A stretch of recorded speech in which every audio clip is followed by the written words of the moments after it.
setahu saya ibu bapak yang namanya jemaat, biasanya yang dipikirkan bagaimana hidup di sini.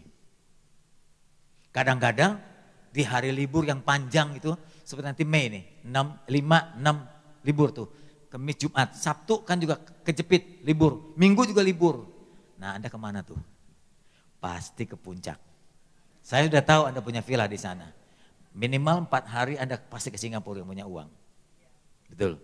Nah yang ada di sini itu sisanya. Sisa yang nggak punya uang, sisa yang nggak punya villa. Saya suka ngomong di mimbar jemaat saya sendiri, saya bilang, wah saudara ini hati-hati ya, ini libur panjang nih. Saya sih udah punya perasaan pasti setengah jemaat saya pergi. Di Kelapa Gading tuh kan jemaatnya lumayan. Dengan di Palem beda, Palem tuh menengah. Tapi Kelapa Gading menengah ke atas sedikit. Biasanya di hari libur panjang begitu Kelapa Gading tuh lebih sedikit yang hadir. Karena rata-rata punya villa dan punya uang untuk beli tiket ke Singapura. Ya, ke Bangkok lah segala 4 hari. Kamis, Jumat, Sabtu, Minggu. Ya, Senin pagi pulang baru. Selalu gitu, saya ingatkan, Minggu itu menurut saya sabat. Bagi saya itu sabat, Minggu begini sabat. Hari perhentian, saya nggak mau hitung soal 7 atau berapa. Pokoknya setiap hari perhentian, Tuhan berikan, mestinya kita berhenti di pekerjaan, lalu cari Tuhan. Yuk masih cari duit, cari senang-senang. Akhirnya seperti libur panjang itu, saya datang ke gereja, jemaat memang separuh. Saya bilang, wah terima kasih ya jemaat masih setia. Ya Pak Pendeta. Terus saya tanya lagi, Anda ini setia atau memang gak ada yang ngajak? Ada banyak kemungkinan orang ke gereja, betul gak? Kemungkinan dia datang karena gak punya duit. Mau berangkat ke villa itu gak punya duit, gak punya villa juga mesti sewa. Jadi ya udah terpaksa ke gereja. Terus udah gak punya duit, gak ada yang ngajak lagi. Ya udah ke gereja aja. Nah saya tanya Anda sekarang, Anda ke gereja ini karena nganggur bukan? Gak ada kerjaan kan? Iya, coba kalau lembur ada kerjaan, pasti ninggalin ibadah. Jadi orang-orang nganggur nih sekarang yang datang kemari. Yang tokonya sepi. Banyak di antara kita tidak seimbang hidup. Kita coba banyak pikirkan masalah dunia. Kita hanya pikirkan kebutuhan hidup yang singkat ini. Hidup berapa tahun ibu bapak? Di sini. 60 sampai 70. Kalau kuat 80 kata Mazmur, Musa yang tulis begitu. Nah kalau saya lihat umur saudara, lihat wajahnya Anda sisa tinggal sedikit ini. Yuk nggak tahu, saya tahu. Sisanya tinggal sedikit. Sudah sisa tinggal sedikit masih buka toko lagi hari Minggu. Masih lembur lagi coba. Yuk masih ngumpulin harta untuk di bumi ini. Seakan-akan kalau nggak kaya itu nggak diberkati Tuhan. Kalau nggak kaya itu nggak nyaman. Kalau nggak kaya itu gengsi.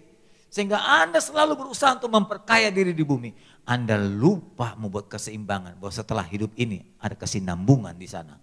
Di sana berapa lama? Selamanya itu berapa? Kalau saya bilang miliaran tahun boleh nggak? Coba kalau Anda pintar, saya pintar. Kita compare. Hidup yang 70 tahun saja di sini kita berjuang habis-habisan. Untuk bekali diri. Kenapa untuk miliaran tahun di seberang sana kita tidak habis-habisan untuk bekali diri? Nah berarti kita nggak seimbang. Maaf, kita tuh bodoh. Kita hanya mampu membekali hidup di bumi, tidak bekali hidup di seberang sana. Itu nggak seimbang. Jangan cuma bilang pendeta yang begitu. Semua jemaat juga mau ke surga kan? Bukan cuma pendeta kan? Anda mau ke surga kan? Coba yang mau ke surga angkat tangan. Jangan rame-rame, macet surga. Kalau semuanya ke surga, jalanan macet. Ahok dipanggil lagi lu ke surga, beresin sana. Udah gini mana kalau separuh neraka, separuh surga, setuju gak? Supaya jangan cuma surganya rame, neraka juga rame lah ya, keseimbangan. Anda yakin masuk surga? Kenapa? Kenapa begitu yakin masuk surga? Saya tanya Anda, kira-kira kalau dengan perbuatan saudara-saudara layak masuk surga? Dengan perbuatan saudara sekarang, layak masuk surga? Enggak. Jadi Anda bisa masuk surga kenapa? Karena Yesus mati buat kita. Oke, yakin banget nih masuk surga. Oke, yang kedua, kalau Anda pulang ke surga nanti yang saudara mau bawa apa? Nah, bingung. Saya udah tebak. Ayo, bawa apa pulang nanti? Istri? Istri belum tentu masuk surga loh, saya udah tahu loh. Mau bawa suami? Suami pun belum tentu masuk surga. Anda mau bawa apa? Mau ke surga? Tapi waktu pulang Tuhan tanya, udah buat apa aja? Waduh belum. Bawa apa? Enggak tahu Tuhan. Orang yang pulang mudik saja, orang Indonesia tiap tahun pulang mudik, pasti bawa bekal. Betul nggak? Kalau orang dari Jakarta pulang ke kampung bawa duit, paling tidak. Orang dari kampung ke Jakarta bawa pete, bawa ayam, betul nggak? Nah sekarang Anda diberikan izin oleh Tuhan hidup di bumi ini 60-70 tahun. Ketika pulang, oleh-olehnya apa buat Tuhan? Bekal saudara apa? Pikirkan itu. Nah itulah namanya keseimbangan. Jangan cuma pikirkan hidup di bumi, pikirkan ada hidup di seberang sana yang harus dipertanggungjawabkan juga. Jangan bilang ini pekerjaan pendeta, semua orang harus berpikir sama. Hidup ini singkat, selalu lanjut kita ke seberang sana. Baru saja kemarin saya kuburkan sepupu saya, sakit ginjal, tak tahan meninggal, umur 41 meninggal. Adik saya umur 25 tahun, meninggal perempuan. Adik saya cantik, suaranya bagus. Anda dengar saya suara aja udah bagus kan, apalagi adik saya. Biarin lah mumpung bisa muji-muji, ya udahlah. Adik ipar saya 39 tahun, pinter lagi, kepala bank, gelarnya master, kena serangan jantung. Banyak yang meninggal usia muda. Saya bersyukur sejak muda sampai sekarang belum pernah jadi pasien. Saya bersyukur saja itu, bersyukur. Tapi ada banyak cara Tuhan memanggil saudara dengan cara yang mengejutkan. Pertanyaannya jangan sampai nanti kalau malaikat maut datang menjemput saudara, saudara belum siap. Buat keseimbangan dari dua kehidupan, di bumi dan di surga. Halo? Hidup bukan cuma di sini. Justru hidup di sini adalah pembekalan untuk hidup di seberang sana. Kalau di sini gagal, you akan gagal di sana. Kalau you nggak berhasil di sini, membekali dirimu, di sana kosong pulang. Perlu tahu ya, Anda yang kerja setengah mati di bumi ini nggak tahu. Anda apalagi yang pelit, dengar baik-baik ya. Kita lahir telanjang, halo? Kita lahir telanjang, nggak bawa apa-apa. Mati juga telanjang. Ayub berkata, aku lahir dari rahim ibuku. Aku nggak bawa emas, nggak pakai blue jean, nggak pakai celana, nggak pakai sepatu, apalagi. Bayangin kalau kita dalam kandungan pakai blue jean, mak kita begini terus. Gatel, masa bayi pakai blue jean? Kayak apa rahim mama kita bisa bengkak? Lalu dilahirkan ke telanjang, nanti mati telanjang juga. Kalau Anda mati sampai pakai jas, itu karena dipakein, itu tradisi aja. Ya, serakahnya kita, nah ini kebayang orang Tionghoa nih, saya tahu nih orang Tionghoa, matanya sipit-sipit, kulitnya putih nih. Kalau kita sudah mati, kita serakah, betul nggak? Mati pulang, taruh di peti mati. Peti itu paling panjang, paling dalam itu 80 cm kalau nggak salah, tahu saya. Karena saya tahu sering ke kuburan sih, saya sering ke rumah duka. Itu peti mati paling dalam itu 80. Itu kadang-kadang mayat itu ditaruh ya, mesti kan di dalam. Karena banyak barang bawaan, sama mayat itu di atas loh. Jadi kalau orang mau tutup peti, wah kejepit nih, pasti teriak nih, kejepit teriak nih. Terlalu banyak barang yang dibawa di dalam peti.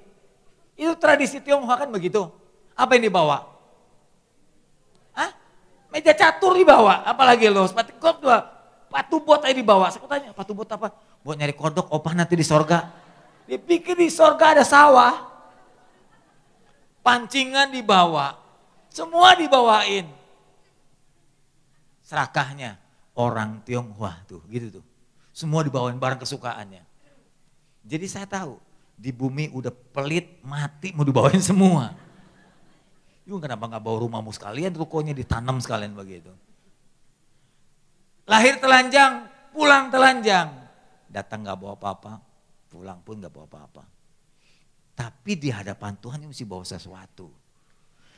Nah di bumi ini kita kerjakan, kita kumpulkan harta. Tapi itu fana, sebab akan ditinggalkan. Selama hidup yang fana ini kumpulkan harta yang abadi. Supaya ketika kita pulang harta itu ikut bersama kita. Mobilmu gak ikut, rukomu gak mungkin ikut, berlianmu gak bakal ikut. Ya, istrimu ikut gak? Terus willnya ikut gak?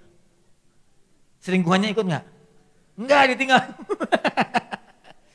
Nah, kita bawa yang abadi. Nah yang abadi itu apa? Bawa jiwa-jiwa, bawa imanmu, bawa jerih lelahmu, bawa upah abadimu, bawa hasil pekerjaanmu, bawa kebaikanmu, bawa pengorbananmu. Itu abadi nilainya. Harta benda ditinggalkan. Sebab itu maaf nih kalau saya punya teori. Bagi saya menjadi Kristen tujuan utama bukanlah kaya. Kaya bukan tujuan. Jangan saudara pikir kalau kaya Tuhan senang. Oh kaya lu itu tandanya Tuhan berkenan. Belum tentu. Belum tentu. Tujuan utama kita jadi Kristen adalah membuat bagaimana kita makin berkenan di hadapan Tuhan. Bagaimana hidup kita berkenan. Bukan bagaimana kita kaya. Kalau mau kaya nggak usah Kristen. Tidak Kristen pun bisa kaya. Abu Rizal Bakri kaya. Khairil Tanjung kaya. Mereka nggak terima Yesus, mereka nggak punya agama sendiri. Ya banyak konglomerat-konglomerat yang lain juga kaya-kaya. Bukan karena Kristen. Jadi jangan jadikan Kristen tujuan utamanya kekayaan. Sayangnya banyak orang Kristen salah tuh. Ke gereja tuh ingin diberkati. Gue mau pindah agama lu ke Kristen aja supaya warung kita rame, toko kita rame. Lu ke gereja apa ke Gunung Kawi? Kadang-kadang orang ke gereja ke Gunung Kawi gak ada bedanya loh. Cuma objeknya saja beda. Di sana setan, di sini Tuhan. Tujuannya sama. Saya tuh sudah ke Gunung Kawi Ibu Bapak. Waktu saya ditabiskan, waktu itu sinode ke-9 GBI kalau gak salah. Saya ditabiskan di Surabaya, di gerejanya Pak Alek. Bersama Pak Ade Manuhutu, Pak Yonas, siapa gitu ya. Saya termasuk pendeta waktu itu masih muda. Umur 30-an gitu, saya ditabiskan pendeta penuh. Nah pulangnya saya mampir ke Gunung Kawi. Ingin tahu ada apa dan apa yang dikerjakan di orang Gunung Kawi. Dan banyak orang Kristen ke sana. Tahu dari mana? Salibnya kelihatan. Jadi pas turun saya, orang-orang pada naik satu bus. Saya lihat tidak ada pakai salib. Saya bilang, kok mau ke mana? Ikhtiar, mau ke atas. Saya bilang kan Kristen. Ya mana-mana aja lah. Mana-mana, kalau saya ke gereja saya minta Tuhan berkati, kalau ke Gunung Kawi saya minta di sini yang berkati. Dia nggak tahu yang nanya itu pendeta. Soalnya kalau di luar saya nggak kelihatan pendeta, di luar saya kelihatan bintang film. Jadi orang nggak sangka, kalau nggak kenal nggak sangka ini pendeta. Saya bilang, waduh, menjadikan sekali ya punya jemaat seperti ini ya. Yang diuber cuma kekayaan. Saya beritahu Anda, kekayaan kita nggak abadi. Anda boleh saja kaya, silakan, tapi jangan lupakan ada bekal yang kita mesti bawa ke seberang sana. Setuju? Buat hidup seimbang. Di sini perlu, di sana lebih perlu. Mari kita buka firman Tuhan. Kembali ke masalah tadi. Mazmur pasal 39 ayat 5 sampai ke 7. Mazmur 13 pasal 39 ayat 5 sampai 7. Firmannya berkata begini. Anda bawa kitab enggak? Coba tunjukin saya. Kalau enggak BB lah, buka BB-nya. Cek. Jangan-jangan ini salah kan, bisa aja kan. Pendeta gak selalu benar loh. Tidak sempurna, jadi Anda mesti cek tulisannya benar gak. Mazmur 39, sudah ketemu? Ayo kita baca bersama. 1, 2, 3. Ya Tuhan beritahukanlah kepadaku ajalku. Apa ajal? Kapan aku mati, gitu ya. Tolong beritahu Tuhan. Dan apa batas umurku, berapa lagi sisa umurku, kurang lebih begitu. Supaya aku mengetahui betapa fananya aku ini.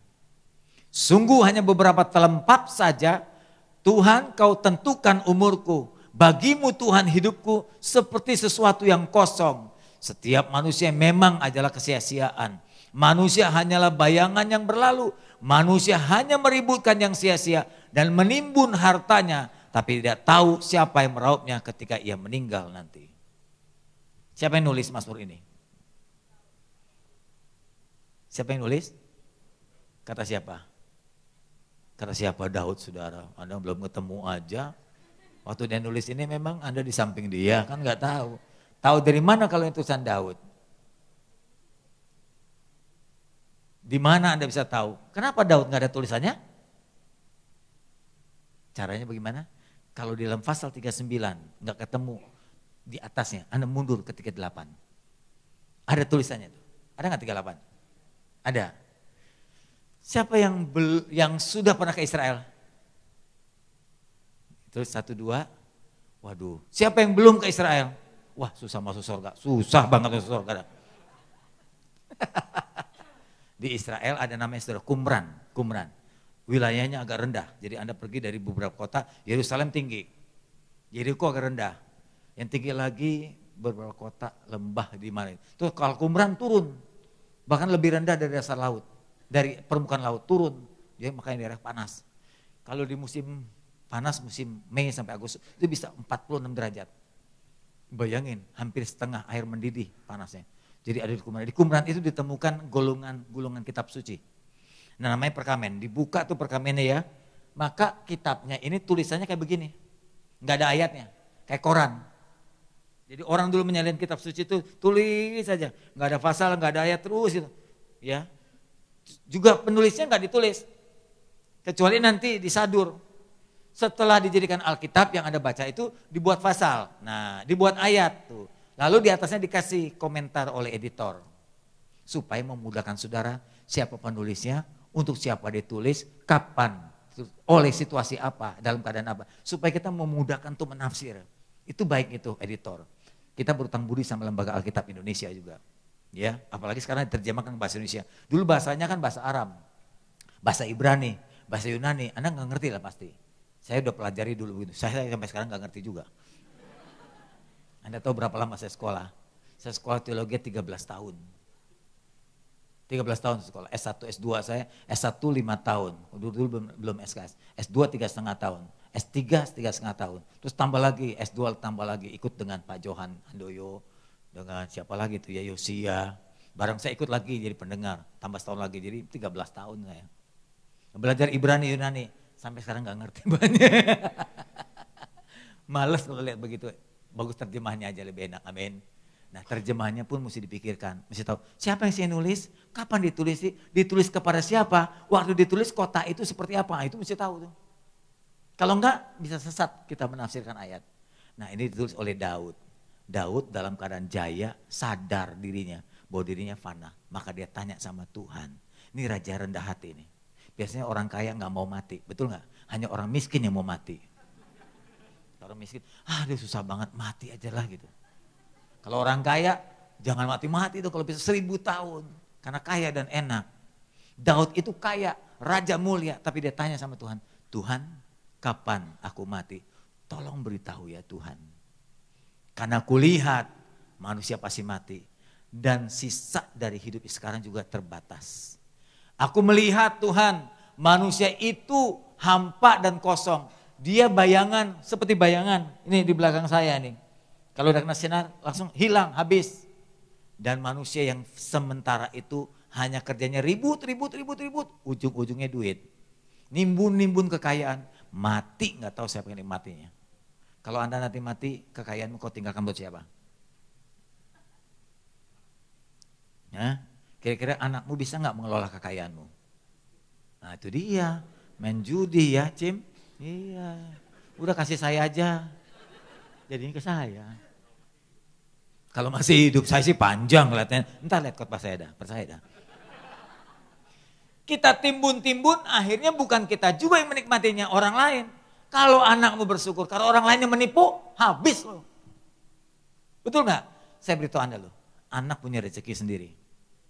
Menurut saya sih sebaiknya Anda jangan bekali harta. Bekali ilmu dan akhlak. Anak saya gak bekali harta. Anak saya punya 4 anak. 3 sudah sarjana semua. Yang pertama sudah ambil konseling S2. S1-nya hukum. Anak saya kedua dokter. Anak ketiga saya lawyer. Mantu yang pertama lawyer. Yang semua saya bekali ilmu sama akhlak. Mereka mesti melayani. Mereka tidak mau jadi hamba Tuhan, gak jadi gembala, tapi melayani. Harus melayani. Jadi dia menjadi penyanyi, dia jadi WL gitu. Nah yang pertama jadi konselor. Membantu papanya katanya. Gak mau jadi pendeta, tapi harus jadi pelita. Kok gak ada amin? Anak saya perempuan semua, biasanya kalau perempuan jadi gembala susah kan. Ya udah jadi istri gembala aja. Anak saya yang kedua dokter, calon suaminya itu akan menikah Oktober ini. Itu pemenang AFI kedua dulu. Namanya Alvin. Vokalis dari Best Jam. Suaranya bagus sekali. Dia akan menikah Oktober nanti. Dan dia akan saya calonkan jadi gembala. Menggantikan saya nanti. Anak saya gak mau ya mantu saya. Nah nanti anaknya dia bilang, Pak saya dokter aja nanti saya bantu pelayanan papa. Gitu. Ya sudah. Bekali anak dengan ilmu. Rezekinya nanti dia cari sendiri. Saya tanya Anda yang jadi anak. You lebih senang gak menikmati keringat sendiri atau harta orang tua? Malu-maluin aja lu. Menikmati harta orang tua itu gak tau malu, kayak benalu kita ini. Bawa mobil Ferrari sama pacar depan pacar. Ini mobil siapa? Papa saya. Malu-maluin aja lu. Anda yang jadi punya pacar begitu bikin lu cari duit sendiri. Jangan duit papamu yang pakai mobil papa lu, beli sendiri. Kalau beli sendiri, keringat sendiri, punya kebanggaan sendiri, amin. Iya dong, numpang kekayaan orang tua, gak tahu malu. Kok gak ada amin? Jadi laki-laki yang tegar, laki-laki yang berdiri kari, laki-laki yang mampu berdiri sendiri dong begitu. Halo? Jadi istri dan pacarnya bangga dengan laki-laki seperti itu. Jangan begini terus sama orang tuanya. Orang tua meninggal lu kelabakan lu. Gak ada sumber lagi. Betul gak? Salah tuh betul kalau saya ngomong. Nah, orang tua latih anakmu. Jangan biar dia bergantung sama kita. Dia bergantung sama diri sendiri dan Tuhan. Sekolahkan dia setinggi mungkin.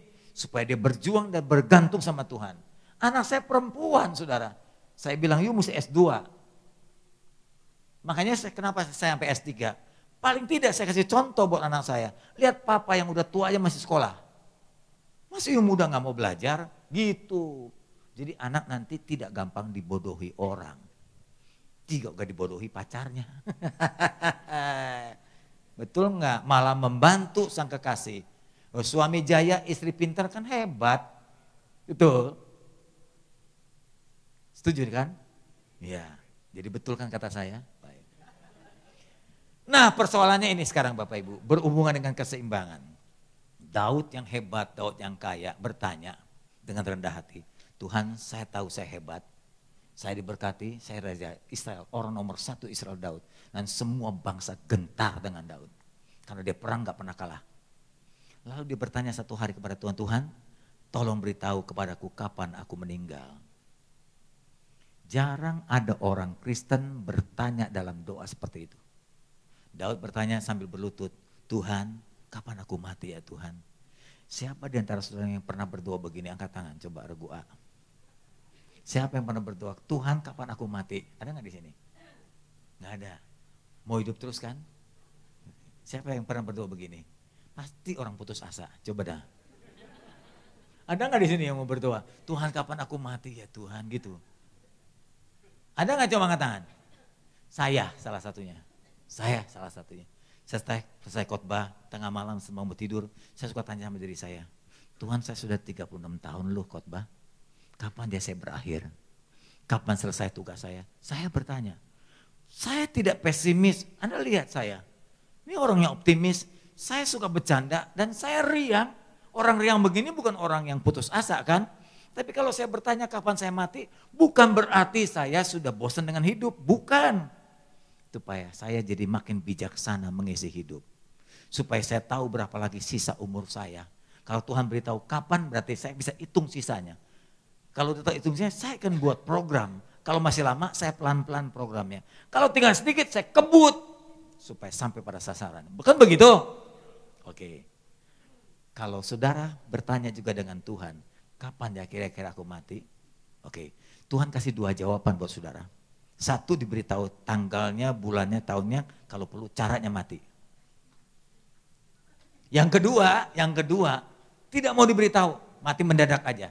Saudara pilih yang pertama atau kedua. Siapa yang mau dapat jawaban? Diberitahu, angkat tangan, kapan mati? Oke, ibu angkat tangan. Bu, angkat lagi. 1 nih. Ada lagi yang mau diberitahu? Tinggi lagi. 2. Terus? Di sini nggak ada. Di sini kelihatannya nggak ada yang mau mati nih. Hah? Siapa yang mau mati? Siapa yang mau mati? Saya mau mati lagi, salah lagi. Salah jadi ngomong. Siapa yang mau diberitahu kapan dia mati? Tadi 1, 2. Oke di sana? 3. Oke. Dari sekian banyak 3 orang yang putus asa ya. Oke. Nah sekarang yang kedua, siapa yang tidak ingin diberitahu sama sekali? Biar mati mendadak saja. Coba angkat tangan. Yuk mau mendadak ya. 1, 2, 3, 4. Ini surprise nih kelihatannya 4 orang nih. Oke sisanya berarti mau mati enggak, hidup enggak juga kan? Biar nggak gantung loh gitu. Mati enggak, hidup enggak. Habis disuruh mati kapan nggak mau angkat, nggak mau mati nggak angkat tangan juga. Saya saudara tanya, ibu tadi mana yang angkat tangan? Yang mau diberitahu tadi, ibu kenapa bu? Ada masalah apa ibu? Keluarga baik-baik aja bu? Baik-baik. Tadi ada lagi yang mau diberitahu, siapa angkat tangan? Kenapa bu? Siap-siap. Sekarang ibu udah dikasih tahu belum? Belum, jadi nggak siap-siap nih bu ya. Siap juga. Ibu umur berapa sekarang? Boleh tahu, Bu? 65 ya? Oke, baik. Siapa lagi yang ingin diberitahu? Yang diberitahu kapan mati? Yuk mau diberitahu? Yuk pacaran atau istri ini? Pacar ya? Pantes, belum baru mau mati masih seger begini. Ada yang mau diberitahu? Kenapa saudara nggak angkat tangan? Mau tahu nggak kapan mati? Enggak. Cara mati mau tahu nggak? Enggak juga. Jadi maunya apa sih? Sekarang tanya balik sama saya. Kalau Mas Samuel gimana? Mas Samuel mau nggak diberitahu? Saya ingin diberitahu. Saya akan berdoa, tiap kali saya berdoa, Tuhan tolong beritahu kapan saya mati. Tidak titik, koma, jangan cepat-cepat ya Tuhan, gitu. Mesti ditambah, jangan cepat-cepat ya. Amin. Nah itu, mesti pintar sedikit sama Tuhan mah. Mau diberitahu, tapi jangan cepat-cepat. Kenapa nggak mau cepat-cepat? Karena banyak proyek Tuhan yang belum selesai saya kerjakan. Alasan cuma itu.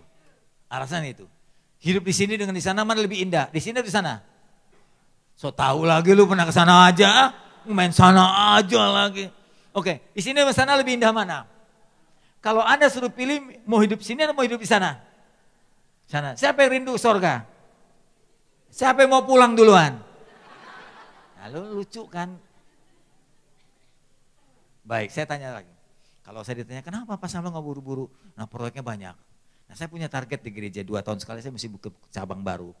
Waktu saya selesaikan disertasi saya, waktu ambil saya doktor, saya buat disertasi adalah pemberdayaan dan membuat jemaat efektif. 2 tahun setengah, jemaat yang biasa jadi pemimpin. Dan pemimpin ini harus buka 1 gereja, gitu. Itu target saya. Dan itu belum tercapai. Gereja saya pun belum saya kembangkan. Kita baru tambah ruko lagi, tambah 1 di Palem.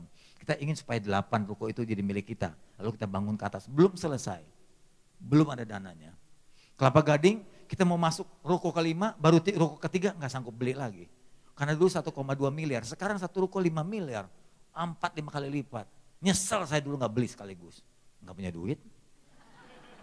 Jadi nyeselnya karena nggak punya duit, bukan karena nggak beli. Banyak proyek yang nggak bisa, termasuk gembala saudara loh. Anda mesti dukung gembalamu. Sewa ini mahal loh. Saya tadi anjurkan sama Pak Petrus, coba aja usahakan kalau menurut saya, beli aja ruko sekaligus 6 begitu, yang bayar jemaat semua, amin. Lo pelitnya dari mukanya kelihatan dah, berat dah. Coba tiap-tiap orang nabung, bantu gembala, beli ruko 6 cicil. Kan jadi gak pusing-pusing harus pindah kemana. Bongkar sendiri, mau dekorasi kayak apapun milik sendiri. Gak perlu dibeli, ini hasil dari Abalok. Dia udah dekor, mau ngomong kan dikembalikan ke orang lain. Ini kan mahal begini. Kalau punya sendiri kan enak, mau bongkar, mau apa terserah sendiri. Betul? Anda lebih setuju sewa aja atau punya ruko? Coba yang ingin punya ruko angkat tangan. Lihat tuh yang angkat tangan berapa orang, yang lain pelit semua. Baik saudara, jadi kalau orang tanya saya kenapa nggak mau cepat-cepat pulang? Karena Tuhan tugaskan saya belum selesai di bumi ini. Kalau tugas belum selesai pasti lama panggilnya. Yang udah nggak ada tugas, yang nganggur cepat pulang pasti. Logikanya gampang. Ada pegawai kerja di perusahaan. Kerjanya sudah hampir 50 tahun lebih di situ, umurnya sudah sampai 60-an, pasti masuk pensiun. Tapi dengan kehadiran dia perusahaan tambah 300%, 3 kali lipat. Kira-kira pemimpinnya bilang apa? Panggil pegawai itu, Pak, Bapak ini udah pensiun. Terus ngomong selanjutnya apa? Karena pegawai itu perusahaan maju. Ngomongnya apa? Kira-kira kalau anda jadi majikannya, Anda bicara sama dia apa? Walaupun Bapak sudah pensiun, kami akan pakai terus. Kami akan lanjutkan, kami akan perpanjang kontrak Bapak. Karena Bapak masih berguna di perusahaan ini. Betul nggak? Iya, biar tua pun masih efektif.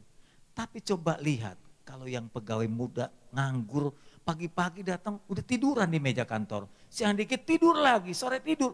Lalu bosnya lihat ada CCTV kan. Wah ini orang makan gaji buta ini orang. Panggil besoknya. Mulai besok, out, pulang aja. Nih pesangon, gak usah kerja lagi di sini. Betul nggak? Kalau dunia saja begitu apalagi Tuhan. Tanya sama dirimu, aku berguna nggak di ladang Tuhan? Halo? Berguna nggak? Kalau nggak saya suruh pulang nih. Kalau nggak berguna buat apa lama-lama di bumi ini? Kalau nggak ada gunanya buat apa kita hidup? Ada seorang buta ditanya, Pak, Apa yang paling malang dalam hidup Bapak? Dia bilang bukan karena tidak melihat. Orang yang paling malang adalah orang yang tidak tahu tujuan hidupnya. Dia hidup dia nggak tahu untuk apa. Itu paling malang itu. Lebih malang dari orang malang. Saya nggak tahu kenapa nama kota itu disebut kota Malang. Orang yang tidak mengerti tujuan hidupnya itu lebih malang. Tanya buat apa kamu hidup? Nggak tahu. Habis mati kemana? Nggak tahu. Pulang nanti mati bawa apa? Nggak tahu juga dia. Jadi buat apa kamu hidup? Halo? Tanya sama diri kita, untuk apa kita hidup di bumi yang singkat ini? Kalau tidak ada gunanya. Saudara kekasih, sesungguhnya kita ini perlu membekali diri. Harus tahu kita akan mati. Nah waktu kita pendek nih, buat program, buat target. Bahwa kita mesti berguna nih dalam sekian tahun. Begitu, terutama berguna secara abadi. Kalau saya ditanya, Pak Samuel mau diberitahu? Iya. Caranya nggak usah dah. Caranya nggak usah. Sebab seringkali cara mati seseorang itu jadi mitos yang salah. Wah pendeta matinya kecelakaan, wah nggak bagus. Nah saya nggak mau pilih kecelakaan dah, habis di mana masih salah tafsir. Wah mati dibunuh orang, wah nggak bagus tuh, dosanya pasti banyak. Matinya kena musibah longsor, nggak bagus tuh, dosanya banyak. Lalu saya tanya, kalau begitu nggak bagus, yang bagus mati kayak gimana sih? Kayak gimana mati yang bagus? Di restoran, nah, di restoran, habis makan nggak bayar. Cuma yang punya restoran bangkrut loh mulai saat itu. Gimana mati yang bagus? Tidur. Ada nggak orang mati berdiri? Nggak ada. Semua yang mati tidur. Yang bagus mati karena apa? Gitu. Bukan mati bagaimana, tapi mati karena apa? Ibu, mati karena apa yang bagus, Bu? Karena orang Kristen berpikir kalau mati dibunuh, mati kecelakaan, ya mati setengah kanker itu nggak bagus katanya. Jadi yang bagus itu mati gimana? Yaitu kecekek Alkitab. Amin, masuk ke dalam. Nggak bisa napas, itu bagus tuh. Kenapa dia matinya? Ini Alkitab masuk ke dalam. Mati yang bagus gimana Bapak Ibu? Mitosnya mesti diperbaiki nih. Konsep berpikir mesti dirubah, paradigmanya mesti dirubah. Mati yang bagus gimana? Anda tahu gak Yesus mati gimana? Dibunuh orang. Stefanus dibunuh orang. Paulus dibunuh orang. Jadi yang bagus yang bagaimana yang mati yang bagus dan rohani? Pak, Bapak ngeliatin saya melulu, kenapa? Mati yang bagus gimana Pak? Dek, nggak pernah bayangin mati ya? Gimana Ibu mati yang bagus? Pak, kita rasanya pernah ketemu ya Pak? Kenal Bapak ini? Dulu ada rambutnya, sekarang sih enggak ya? Bapak pernah ketemu saya? Enggak ya? Mukanya aja hampir sama gitu ya. Oke, mati yang bagus gimana? Hah? Kalau dibunuh bagus nggak? Kalau kecelakaan bagus nggak? Mati karena kanker bagus nggak? Mati karena serangan jantung bagus nggak? Jadi kalau gitu yang bagus gimana Pak? Jadi nggak ada apa-apa sebabnya. Wah salah Tuhan. Tuhan pasti salah. Kalau nggak ada sebab Tuhan panggil pasti Tuhan salah. Betul nggak? Mesti ada penyebabnya. Nanti habisnya, Tuhan kenapa saya dipanggil nggak ada sebabnya? Tahu saya juga lupa tuh tiba-tiba saya ambil aja. Kesalahan panggil jangan-jangan. Ayo menurut saudara mati karena apa yang rohani dan bagus? Mati di gereja bagus nggak? Banyak orang punya pandangan ini. Kalau ada pendeta khotbah di mimbar, lalu tiba-tiba khotbah mati. Khotbah bagus lu, mati begitu jarang. Ya terang jarang. Tapi saya bilang mati di mimbar itu nggak bagus. Orang bilang rohani mati di mimbar. Banyak orang minta mati di mimbar. Oh gampang, hukuman tembak di mimbar aja. Ganti jangan di penjara.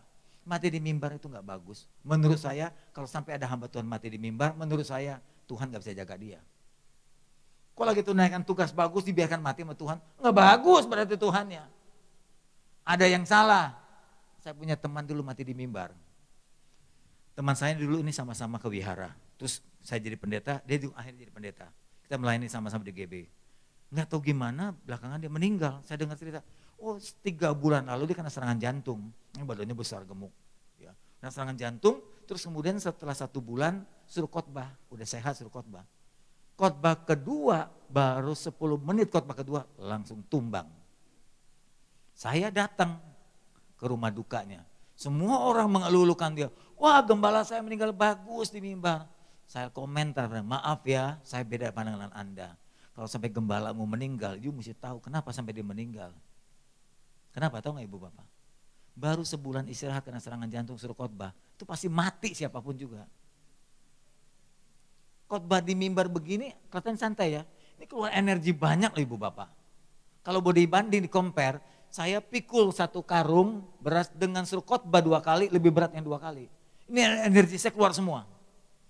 Saya nggak pakai catatan, tapi saya mesti konsen nih, nggak boleh lari ini khotbah saya kemana-mana. Itu butuh tenaga dan energi besar. Saya mesti menghafal, saya mesti menyusun, saya mesti tahu khotbah. Wah nggak gampang. Apalagi ngomong di depan orang begitu banyak. Coba sekali-sekali ngomong di depan, pasti kencing-kencing loh. Betul nggak gampang. Butuh jam terbang, tenaga keluar banyak orang baru kena serangan jantung suruh khotbah. Ambruk. Jadi yang salah adalah Anda. Anda membiarkan gembalamu baru istirahat sebulan, jantungnya belum sehat. Dia tidak akan tahan khotbah untuk kedua kali. Jadi yang memperpendek umur gembalamu adalah dirimu. You gak ngerti kesehatan. Orang kalau kena jantung itu istirahat agak lama. Tuh pulih jantung itu gak gampang pulih. Gak gampang pulih ibu bapak. Jadi jangan hebat mati di mimbar. Sekali lagi yang enak mati di restoran. Ada udah bilang. Bis makan gak bayar.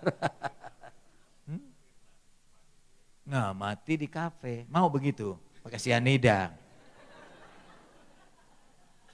Kesimpulan saya, mati dengan apapun kalau Tuhan izinkan. Oke.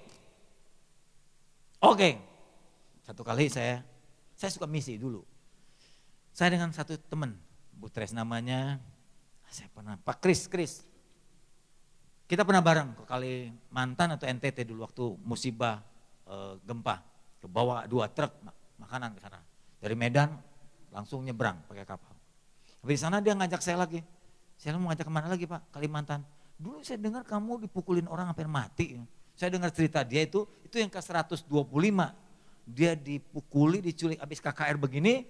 Terus tiba-tiba orang di belakang. Ini khotbah sampai jam 3 pagi, 3 sore boleh kan? Boleh Pak ya? Boleh, oke baik. Kalau yang tadi pagi nggak boleh kan nyambung. Ini kan terakhir, boleh sampai sore kan? Oke baik, saya terusin. Selesai khotbah si pendeta dipanggil, Pak, ada yang sakit di belakang. Namanya pendeta kan datang aja nggak pernah curiga, langsung dikarungin. Di Kalimantan tuh, Kalimantan Timur kalau karungin, terus dipukulin. Baju dia kan putih, di darah semua, gigi rontok. Pukulin, 6 orang pukulin dia. Culik pakai perahu, terus dia pingsan, setengah pingsan. Nah orang-orang 6 orang ini bilang gini, kita gorok lehernya, lalu kita buang kasih buaya. Dia dengar, waduh dalam hati dia mati, ini mungkin penginjilan dia terakhir. Gak tahu bagaimana katanya ini, itu perahu berhenti di satu pemantang sawah. Sekali tapi ada sawah, terus ada itu, kayak gazebo di sawah.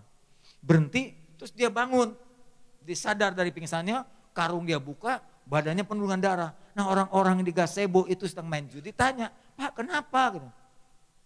Jadi yang di perahu pun diam, dia pun diam, yang nanya pun diam. Kenapa Pak? Dia diam aja, Roh Kudus kasih dia, jangan bicara. Kalau you bicara, takut dia pun gak suka dengan kamu. Kalau dia bilang saya pendeta dipukulin, dia bilang ya ternyata orang yang gak mukulin pun gak suka dengan pendeta. Dengan penginjilan. Jadi Roh Kudus suruh dia diam saja. Dia jalan aja keluar dari perahu. Dan orang yang di perahu itu juga gak berani tangkap dia. Takut nanti dikomplain sama yang di sawah itu. Jalan sampai di gereja GPDI. Sudah sehat lagi. Balik ngajak saya sekarang. Saya bilang lu dipukul di situ sampai digorok lu ngajak gua. Gini aja kalau penginjilan di tempat-tempat yang aman aja. Kalau lu mau pulang duluan pulanglah kasih salam sama Tuhan nanti gua belakangan dah. Terus dia tanya saya, Pak Samuel, coba berpikir dah. Kita semua ini pasti mati gak? Pasti mati. Kira-kira Anda akan mati dengan cara apa? Kira-kira secara umum. Sakit kan? Sakit. Yang membuat Anda sakit dan mati membusuk itu penyakitmu kan? Bisa karena jantung, bisa karena kanker, bisa penyakit lain. Udah pasti Anda pasti mati. Dan kematian Anda minimal karena sakit. Sekarang pilih sama dia bilang. You mau mati karena sakit digerogoti dengan pembusukan penyakit atau mati buat nama Tuhan di Kalimantan. Dia diem saya ditanya begitu. Kalau Anda ditanya begitu Anda jawab apa? Hah? Yuk mau mati karena nama Tuhan digorok di sana, dibunuh di sana, atau mati terus lama-lama tubuh melayu digorokoti penyakit dan mati sendiri. Pilih yang mana? Hah? Yang pertama, mau digorok. Yang benar Pak. Kalau dipikir logis, mati sia-sia itu digorokoti penyakit kan buang aja begitu. Mungkin jauh lebih baik mati buat nama Yesus. Karena Anda pasti mati. Saudara tuh pasti mati. Penyakitmu yang membuat engkau mati. Alkitab sudah membuatkan dosa itu menyebabkan engkau mati. Dan kematian orang kebanyakan tua dan membusuk. Kan begitu. Jadi waktu ditanya begitu saya diam saja. Saya gak perlu jawab, takut salah. Tapi kalau diajak misi saya berangkat juga. Asal jangan tempat yang bahaya.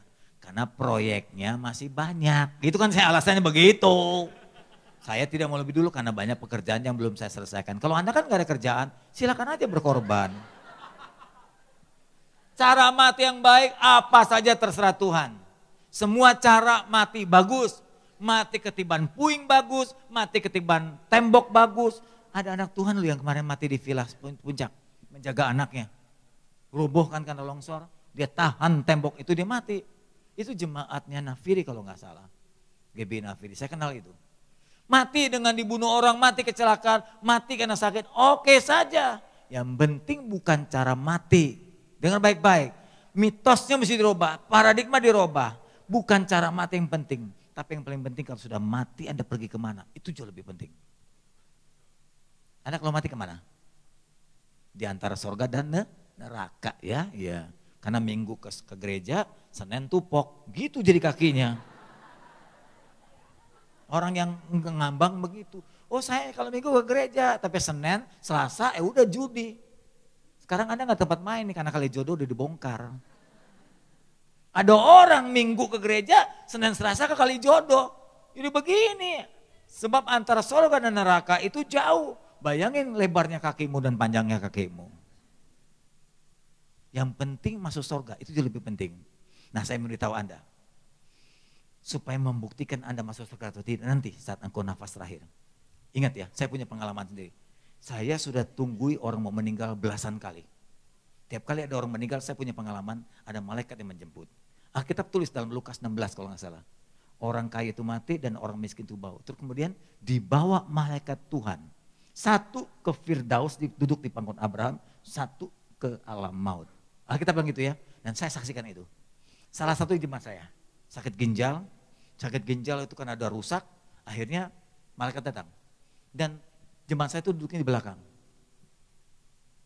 Di belakang, ginjalnya yang tadi satu rusak jadi dua rusak, badannya dibengkak. Dia gak bisa cuci darah karena gak punya uang. Gereja kita dulu, perintisan juga gak bisa bantu dia banyak. Jadi kalau dia habis pujian, terus baru dengar firman Tuhan 10 menit, keluar, pulang. Dulu saya pikir, kenapa sih pulang gitu ya. Jadi tiap kali saya khotbah begini, kalau ada orang lagi khotbah begini tiba-tiba keluar. Saya suka tersinggung loh. Saya berpikir begini, bikin khotbah ini kan susah nih.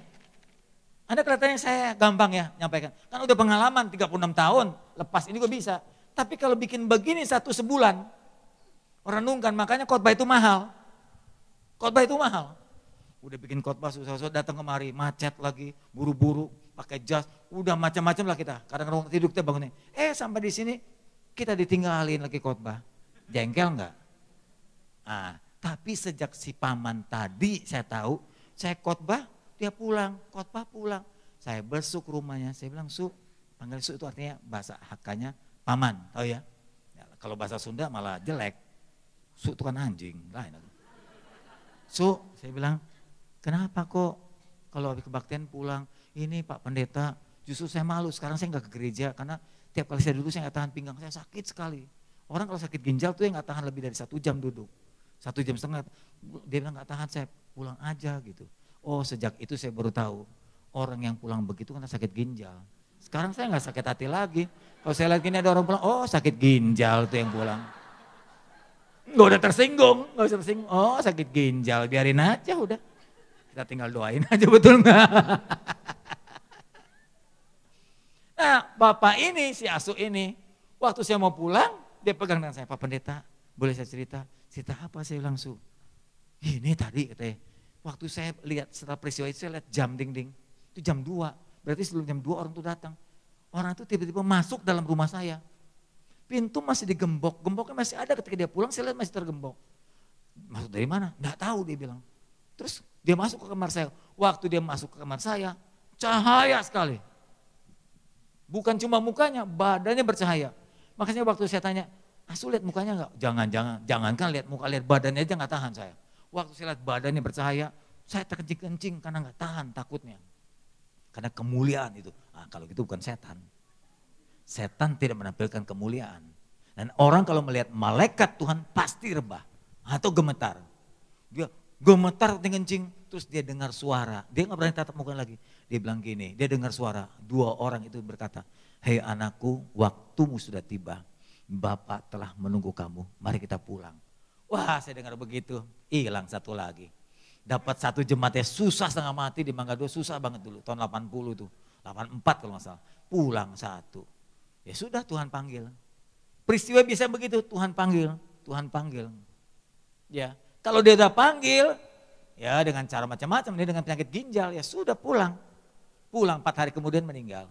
Malah ada yang saya doakan, dapat penglihatan, saya ada doa di ruang ICU. Saya doa, tiba-tiba disenggol. Orangnya doa ini, "Pak, saya lihat sebelah Bapak tuh ada orang jubah putih, sayapnya lebar." Wah, malaikat maut. Iya, saya tahu. Kalau udah begitu, saya tidak akan doakan lagi itu kesembuhan. Banyak pendeta nggak minta hikmat Tuhan. Datang, Tuhan, dalam nama Yesus, dalam nama Yesus, sembuh, sembuh, sembuh, dalam nama Yesus, sembuh. Ini mesti tanya dulu yang jemput. Saya ini maaf nih pengalaman saya masuk rumah sakit, saya berdoa. Tuhan mau saya berdoa buat dia sembuh atau saya bekali dia supaya dia siap pulang ke sorga. Walaupun dia sudah koma, saya bisa bicara di telinganya. Nanti satu kali kalau saya ceramah tentang bimbingan orang penyakit akut. Ya, karena saya suka pastoral. Saya bilang Tuhan mau mana? Kadang-kadang dia nggak tunjukin. Setelah sampai di ruang ICU, di tempat tidur keliling, sementara kita sedang menyembah, nyanyi, nah suka dia tampil tuh. Nah kalau dia sudah tampil, datang, di samping atau di depan, Pak ada dapat penglihatan kan, ada orang dapat punya kartu penglihatan. Pak saya lihat di sebelah Bapak tuh ada orang berjubah putih, malaikat dengan jubah yang panjang, sayap lebar. Saya tahu tuh berarti dia sedang jemput. Dan saya tidak akan mendoakan lagi untuk kesembuhannya. Saya nggak tumbang tangan, dalam Yesus sembuh. Kalau saya doain dia pasti marah tuh malaikat.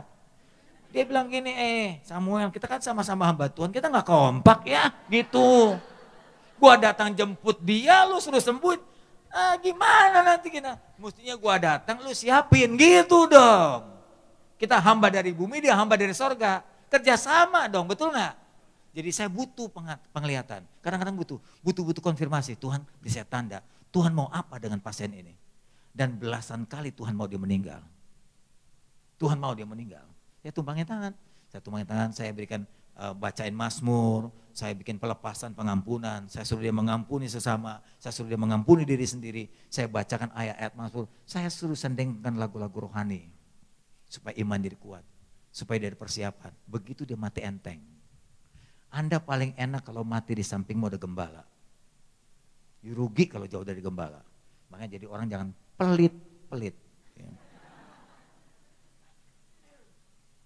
Kalau mati di samping gembala, you enak dibimbing dah. Tapi kalau you mati ke dalam kesendirian, gak ada orang lain, gak ada rohaniwan, you rugi. Maka lebih baik dari sekarang persiapkan diri. Amin. Jangan pulang ICU baru siap-siap. Dari sekarang siapkan diri. Setuju? Bikin keseimbangan. Jangan cuma cari duit. Cari Tuhan dari sekarang. Sambil kerja, doa. Sambil doa, kerja. Kalau doa melulu juga saya gak suka. Jemaat saya terlalu rajin. Tiap hari lu di sini. Saya suka tanya, lu gak kerja? Enggak, kerja. Kalau lu gak kerja nyusahin gua tahu. Lu ngapain gak mari doa melulu? Yang ngasih makan siapa? Habis doa pasti cari makan dia ke pastori. Kalau dia kerja kan gak usah lagi begitu. Jadi perlu keseimbangan. Saya gak pernah anti kalau ada gembala sidang harus kerja. Silakan, kalau memang jemaat belum mencukupi kenapa tidak? Paulus juga jual tenda. Gak jual kacang, jual tenda. Paulus juga gak jual bubur, mampu dia soal yang karunianya. Silakan saja, perlu keseimbangan. Dengar baik-baik, terlalu rohani juga sampai lupakan masalah dunia salah. Terlalu duniawi, lupa dengan hal sorga juga salah. Harus seimbang dua. Oke. Yang saya tahu banyak orang cuma pikirkan dunia, enggak pikirkan sana. Makanya khotbah saya ke sini. Saya lanjutkan. Cara mati terserah. Mati itu misteri. Misteri itu nggak ada yang tahu. Tadi kan cuma coba doang. You mau tahu nggak diberitahu. Padahal jarang. Misteri kematian itu. Tergantung kebijakan Tuhan. Ya. Masih lama lama. Oke, saya teruskan. Mati itu misteri. Bisa saudara duluan, saya belakangan. Atau saya belakangan, saudara duluan. Itu misteri. Saya ulang lagi, Anda tidur nih. Kematian itu misteri, amin. Kita nggak tahu itu rahasia Tuhan. Bisa saudara duluan, saya belakangan. Atau saya belakangan, saudara duluan. Bisa begitu. Kenapa saya mesti belakangan? Hah?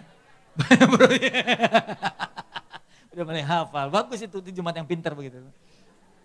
Pertama banyak proyek. Kedua saya dibutuhkan. Kalau saya meninggal sekarang yang khotbah siapa Pak? Bapak mau gantiin saya di depan. Bisa nggak kayak begini? Kan nggak bisa, makanya ditunggu. Waktu Pak Petrus Agung meninggal, jemaatnya bawa gangguan loh. Dia doain seharian supaya minta dibangkitkan. Anda tahu sebabnya? Karena cari pendeta kayak begitu susah. Sungguh, cari pendeta kayak Petrus Agung, Samuel C, Petrus lagi Teresia, susah. Yusi sayang sama mereka, amin. Buktinya sayang apa? Amin doang loh. Buktinya sayang apa? Ya minimal kasih makanan lah begitu. Ya teruskan Ibu Bapak. Sesungguhnya saudara, kita semua di mata Tuhan sama. Pasti mati. Pasti mati. Sebab itu saya gambarkan gini. Apakah Anda itu dokter, Anda berbaris nih. Apakah Anda gembala berbaris, Anda pengusaha berbaris, Anda karyawan berbaris, Anda mahasiswa, Anda dosen berbaris. Di depan kita liang kubur. Itu yang nyata. Mungkin kita lihatnya, wah kita pengusaha, kita sehat, uang banyak. Oh enggak, di mata Tuhan Anda sedang berbaris. Menunggu panggilan Tuhan pulang. Semua sudah yang ada di sini, tidak terkecuali termasuk saya. Kita sedang berbaris, itu liang kubur. Ya, kita berbaris. Anda baris di depan pasti, saya di belakang saja. Saya di belakang saja, pendeta mesti sabar dan mengalah, setuju? Anda di depan, setuju? Lu kan suka serakah, mau nonton bola lu masih mau di depan. Mau makan lu di depan, amin. Antri di depan. Masa ngantri di depan Tuhan mau di belakang? Gak boleh depan. Dan di tangan Tuhan sementara antri Anda di hadapan Tuhan. Di tangan Tuhan ada nama saudara. Dia sebut saudara panggil satu persatu. Dan kalau dia sudah panggil Anda gak bisa menolak.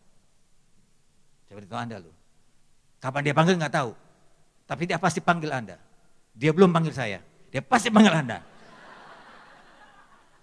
Dia panggil saudara satu persatu, dan pulang, Mecen pulang, Meli pulang, Ucok pulang, Akeong pulang.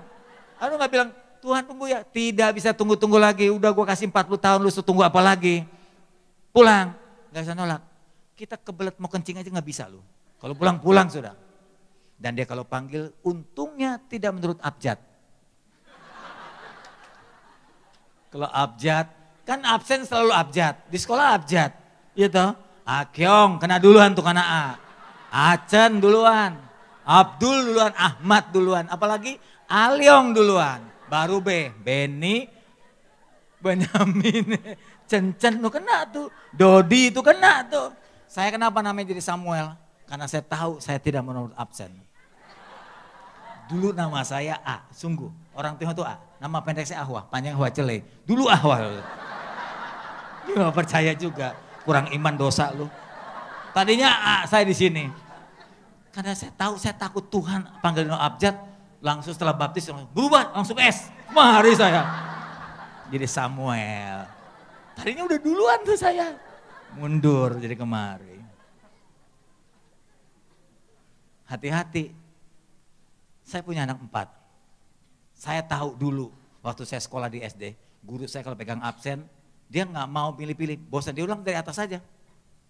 Nah saya lihat nih jadi kelinci percobaan nih, tiap kali guru bikin rumus baru, anak di depan A duluan, ayo coba dong, kena duluan.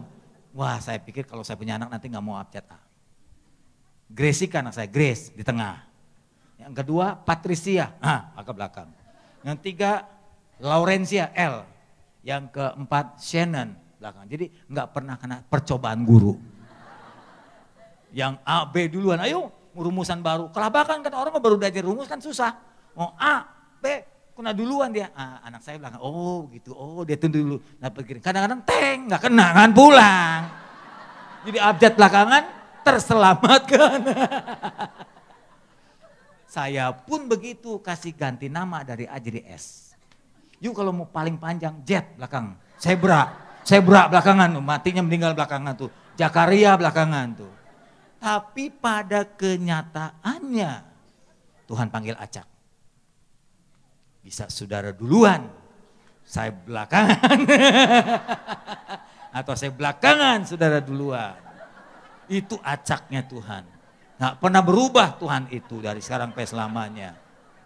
Saudara kekasih Tuhan, di mata Tuhan kita itu antri. Kalau orang tanya saya, Pak Samuel kerjanya apa? Saya selalu jawab menunggu waktu Tuhan. Menunggu panggilan Tuhan, gak ada lagi. Apa kerjaan saya? Selama hidup saya jaga diri begitu Pak, saya menunggu waktu dia panggil saya. Katanya gembala, itu sambilan. Sambil menunggu saya gembala, sambil menunggu saya mengajar, sambil menunggu saya mengabarkan, saya menunggu saya keliling dunia mengabarkan Injil. Cuma nunggu kerja saya. Anda ngapain kerjanya? Hah? Tunggu dijorokin lu pasti ya. Kita semua antri di hadapan Tuhan berbaris, menunggu liang kubur. Betul? Oke. Kalau saya bacakan ini proses kita ini umur 30 tahun. Biasanya Anda umur 0 secara fisik sampai 30 naik. Fisik ya bagus. 30 langsung turun tuh. Orang-orang Eropa, Amerika udah umur 30 gak mau ulang tahun lagi. Karena dia tahu tinggal merosotnya doang. Yang Paulus berkata, sekalipun tubuhku merosot, nah itu fisik. Wanita kalau 30 udah jangan sombong lu. Udah tinggal nunggu jeleknya doang. Sini mulai keriput, ada garis mata. Sini udah 30 begitu. Udah dicermin lama banget. Waduh kok begini udah. Satu-satunya jalan ke Korea. Ayo. Ngapain ke Korea? Nonton film Korea. Di operasi plastik gak ada lagi. Muka asli sama plastik beda. Plastik itu gak boleh kereta api. Lumer. Saya suka lihat banyak wanita-wanita mukanya, hidungnya itu ya. Mancungnya, mukanya. Beda lah orang kena plastik. Dan gak enak ya kalau, maaf ya. Maaf lu saudara-saudara. Anda sih gak mungkin udah pakai plastik. Karena biaya operasinya mahal. Kalau plastik rasanya, ini plastik nih di sebelah saya nih, gitu. Pacarnya, plastik nih gitu. Nggak nyaman ya? Oke. Boleh nggak orang Kristen operasi plastik? Kenapa nggak boleh kalau memang ada duit? Boleh aja. Oh nanti kalau mati mereka nggak kenal. Lu nggak ngerti teologi ya, udah mati mah hancur tubuhnya udah. Bangkitkan tubuh yang baru, yang sama kayak dulu. Nggak berubah lagi. 30 tahun merosot turun. Oke, selanjutnya tinggal menunggu hari kematian saja. Setelah 30, Anda tunggu merosot. Makanya kalau udah 30, makannya nggak boleh rakus. Babi nggak boleh tiap hari, haramnya terlalu banyak tuh. Kolesterol. Di atas jam 5 jam sore jangan makan malam lagi tuh, nimbun jadi lemak. Nanti di jantungmu banyak flak tuh. Ya, jaga diri dengan baik, olahraga yang cukup. Saya ini hobi olahraga loh, saya hobi olahraga. Semua olahraga kecuali tinju yang enggak saya.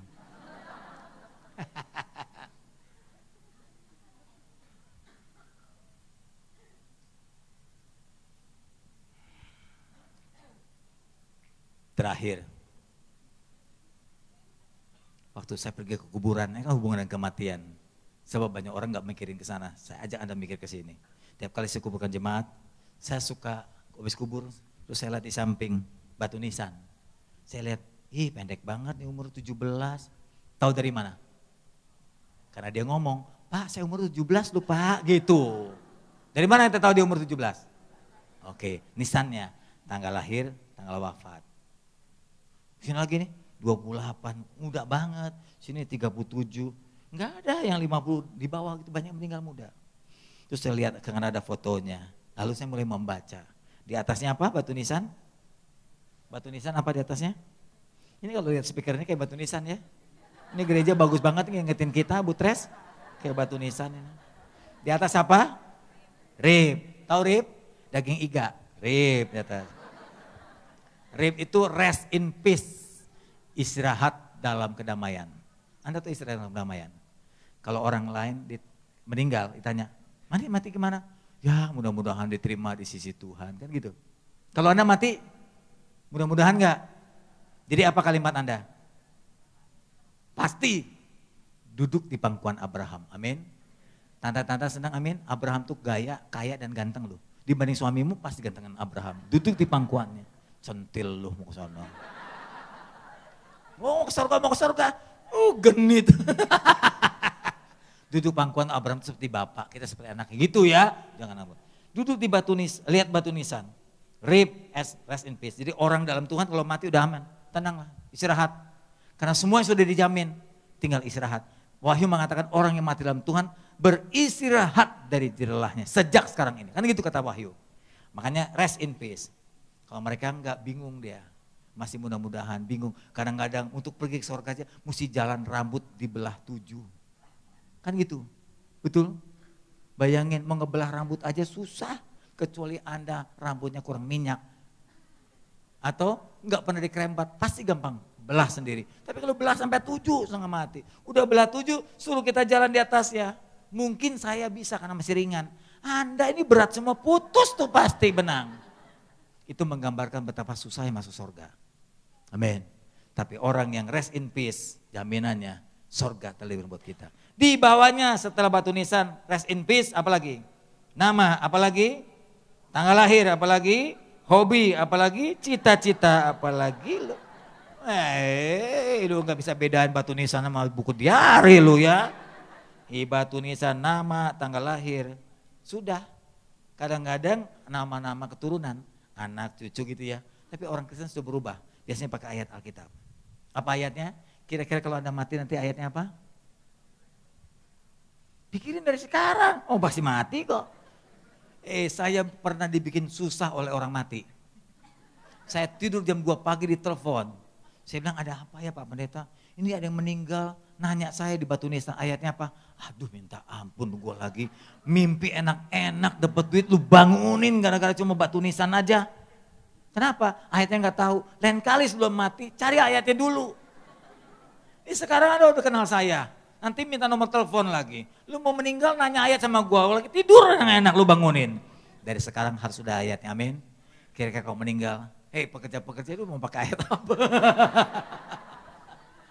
Pakai ayat apa? Ada banyak ayat mengatakan, hidup adalah Kristus, mati adalah keuntungan. Aku ada jalan kebenaran kehidupan gitu ya. Dan seterusnya. Nah kira-kira ayat Anda mau pakai apa? Ibu mau pakai apa ayatnya? Bapak mau pakai ayat apa? Ada satu kalimat bagus ini. Saya temukan di batu nisan, saya baca tuh Pak. Bagus sekali. Bagus sekali. Dan ini rangkuman dari beberapa ayat. Ayat ini membekali kita, mengingatkan kita. Dan kemudian ayat itu saya tulis di depan gereja Pak. Jadi jemaat yang datang baca, saya tulis pakai benang, ditenun. Nah, kalimatnya begini. Apa yang kucari tak pernah kutemukan. Silakan tulis. Silakan catat, kayak kuliah aja gitu. Yang kedua, apa yang kukumpulkan di bumi ini tak pernah bisa kubawa.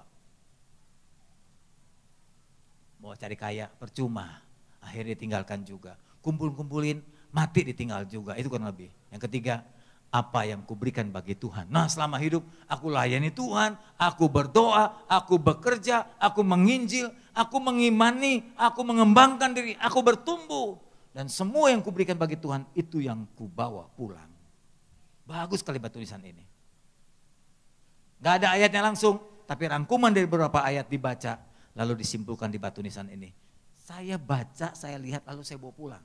Saya hafalkan, lalu saya tenun di depan gereja. Supaya jemaat yang masuk ke dalam gereja saya membaca ayat-ayat ini. Silakan Anda tulis, gak ada hak cipta, Anda boleh tiru. Saya bilang Pak Samuel, saya bilang kalau boleh semua jemaat di sini pakai batu nisan yang sama. Tulisannya kayak begini. Supaya nanti kalau orang melawat, susah nih cari, oh itu tulisannya sama tuh, itu pasti jemaat LGF tuh. Menggambarkan buat kita lihat. Di dunia ini tidak akan temukan kebahagiaan. Di luar Tuhan gak ada kebahagiaan. Apa yang mau cari? Capek, sungguh dah. Nanti maaf ya, kalau Anda umur panjang Bapak Ibu, umur panjang nih. Udah berjuang setengah mati sampai umur panjang. Ternyata Anda simpulkan, ya hidup cuma begini aja ya. Gak ada kepuasan. Tapi terlambat juga gak bisa muda lagi. Dari sekarang saya ingatkan, di luar Yesus tidak akan tabat kepuasan. Setuju? Saya sudah alami itu. Yang kedua, kita kumpulkan. kumpul-kumpul boleh saja asal dipakai buat kemuliaan Tuhan. Tapi kalau dipegang sendiri, keep sendiri, pelit lagi, nggak pernah menyumbang. Gereja perlu ini diemin aja. Gereja mau speaker mau robek, mau rong, sebadah masa bodoh. Ketika Anda kumpulkan hartamu juga tidak akan kau bawa. Sia-sia juga. Tapi lihat ayat terakhir, apa yang diberikan bagi Tuhan. Jadilah pengorbanan kita, sumbangan kita, pelayanan kita, keringat kita, usaha kita, kebaikan kita. Kita bawa pulang nanti sampai ke seberang sana. Itu bekal kita ibu bapak. Bikin keseimbangan. Terakhir, swear terakhir dah. Udah terakhir enak kan? Udah mau pulang. Hidup cuma sekali. Nah, musik udah ngalunin pulangnya kita nih. Hidup cuma sekali. Saya pergi keluar kota, saya pergi keluar negeri. Keluarga suka bantu. Pak, ini loh jasnya, ini kemeja loh, ini sepatu loh Pak, jangan sampai ketinggalan. Kalau ketinggalan di kota itu saya bisa beli gantinya. Tapi kalau Anda pergi ke seberang sana, ketinggalan suatu, kurang suatu, you gak bisa balik lagi. Tuhan cuma kasih satu tiket one way saja, tidak ada pulang. Sekali jalan, Anda pulang ke sana dan tidak kembali lagi. Pulang tidak kembali lagi. Pembekalan mulai dari di sini. Sebab itu buat hidup seimbang. Seimbang, seimbang sekali lagi. Sambil buka toko, Senin sampai Jumat. Sabtu siap-siap. Minggu cari Tuhan. Sambil buka toko, sore main badminton. Ketemu sama orang-orang. Percaya Yesus lu gitu ya. Saya suka badminton. Sampai sekarang saya suka badminton. Saya suka lari, saya suka berenang. Saya suka nge-gym juga kadang-kadang. Kalau ketemu orang lain, suka lagi treadmill. Saya bilang, mana tinggalnya? Agamanya apa? Sampai supir taksi pun saya tanyakan. Saya selalu ambil kesempatan untuk mengabarkan Injil.